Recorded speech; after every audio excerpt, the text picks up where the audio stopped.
A report by the Communications Authority of Kenya shows that cyber threats detected by the Kenya Computer Incident Response Team Coordination Center increased by 943% during the 3-month period between October and December 2023, with the team detecting over 1.29 billion cyber threats, up from 123 million threat events detected in the previous period between July and September 2023.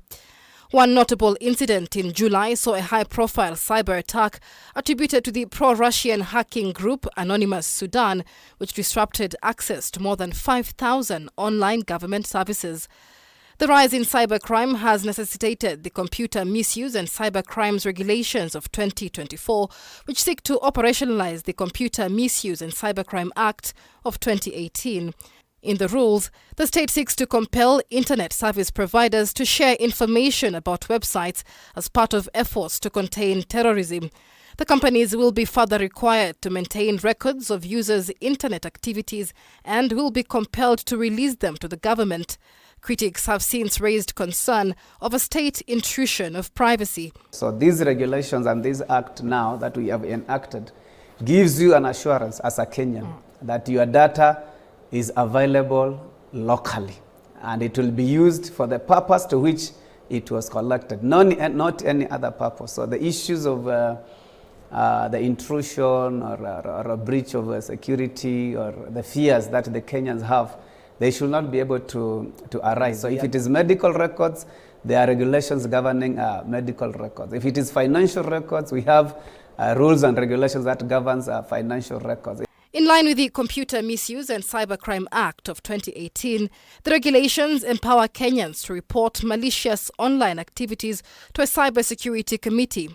However, cybercrime laws across Africa have been criticized for stifling freedom of expression instead of providing mechanisms to promote online safety. The Constitution of Kenya 2010 is very clear in terms of what we may call the fundamental rights of a Kenyan. And one of those rights is the freedom of expression. Now the problem becomes here, in the process of exercising your freedom of expression, then don't infringe another person's rights. Okay? So as long as that freedom of expression is exercised within the limits of a fellow Kenyans' rights, then we want to assure Kenyans that then they will be okay. The regulations also compel owners of critical information infrastructure to ensure that the infrastructure on which critical information is domiciled is located in Kenya. The rule may make it mandatory for the Independent Electoral and Boundaries Commission to have its election data and transmission servers hosted locally. We have the capacity to be able to host our data locally. That is what I can say. Technically, I'm addressing the technical issues. Now, the issues of now, the goodwill or the political will to be able to do that, that one can also be addressed in another forum. But with the coming up of these regulations, then everybody, including the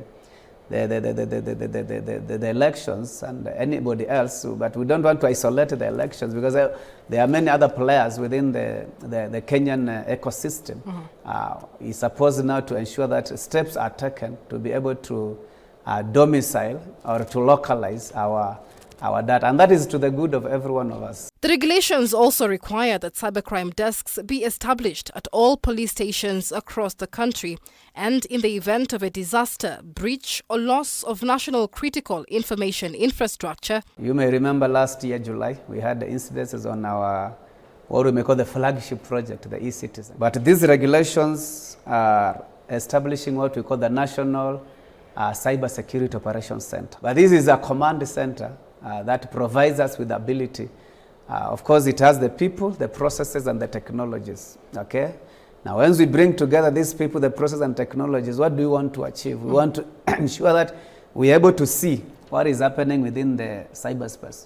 As we see, we do an evaluation. If it's not a threat, well and good. If it's a threat, then we do an assessment. The response will depend on the impact of the threat that has been seen. Kenya now ranks as the third most targeted country for cybercrime in Africa, underscoring the need for heightened cybersecurity measures to safeguard the nation's critical digital assets. Michelle Ngele Odhiambo, K24.